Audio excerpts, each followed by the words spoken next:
pour 270 contre 265. L'Assemblée nationale a adopté. En conséquence, le projet de loi est rejeté.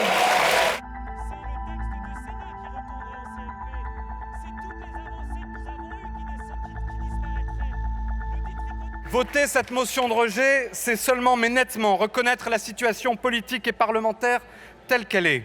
C'est dire que ce débat sur la France, sur sa place dans le monde, sur le rapport que la République entretient à celles et à ceux qui la rejoignent, quoi que l'on pense sur le fond, mérite mieux que vos tergiversations, que vos gesticulations et que quelques trahisons. Ernest Renan écrivait que ce qui constitue une nation, ce n'est pas de parler la même langue ou d'appartenir à un groupe ethnographique commun. C'est d'avoir fait ensemble de grandes choses dans le passé et de vouloir en faire encore dans l'avenir. Alors je dis pour ma part que nous sommes une nation bien plus grande, bien plus forte, bien plus belle que l'idée que s'en font les partisans du repli identitaire et nationaliste. Nous ne sommes qu'au début de la grande aventure qu'est la France. Je n'ai pas peur du débat parce que vous savez, il y a des millions de Français qui regardent les débats que nous avons. Des millions.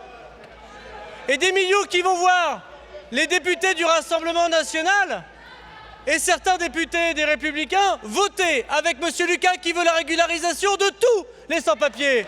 Les Français doivent comprendre qu'une partie de la droite va voter avec la NUPES qui décide désormais hors du champ républicain. Cette motion rime avec irresponsabilité.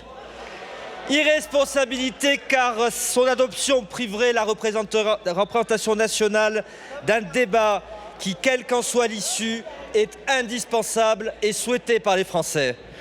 Irresponsabilité car son adoption priverait l'État de nouveaux moyens pour choisir qui est en droit de séjourner sur notre territoire et à quelles conditions. L'immigration est un sujet de préoccupation majeur de nos concitoyens qui est trop souvent otage de l'affrontement entre deux outrances. D'une part, l'immigration zéro d'un côté, ce mythe qui nous est évidemment évoqué très souvent par l'extrême droite. De l'autre, l'ouverture totale des frontières, complètement irresponsable. Pourtant, ce sujet appelle de notre part une grande responsabilité et malheureusement, ces deux outrances nous privent finalement d'une parole qui soit responsable, maîtrisée, mesurée et apaisée sur un sujet aussi complexe. Monsieur le ministre, vos provocations, au-delà de faire éclater au grand jour les divergences qui fracturent votre majorité et votre fébrilité, sont indécentes. Elles sont indécentes parce que quand on appartient à un gouvernement à ce point adepte des 49.3, on ne vient pas donner des leçons de démocratie. Elles sont indécentes car quand on a votre bilan, 120 attaques au couteau par jour, un taux d'exécution des OQTF qui n'atteint même pas les 7%, des subventions aux associations immigrationnistes qui frôlent le milliard d'euros, entre 600 000 et 900 000 clandestins qui vivent sur notre sol et plus de 400 000 étrangers légaux qui entrent en France chaque année, on ne vient pas donner des leçons en matière de protection des Français. Une loi CNews construite par un ministre d'extrême droite, une loi rédigée autour de la théorie du grand remplacement, théorie raciste et complotiste utilisée par l'extrême droite pour commettre des tueries de masse.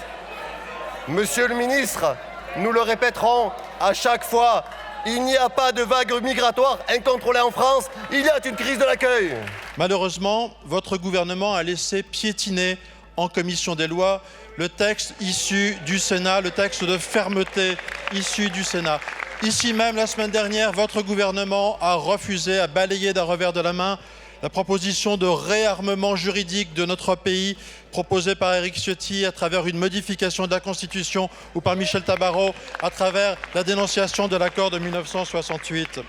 Les Français attendent un changement radical, mais le texte sorti de la commission des lois est une fausse promesse.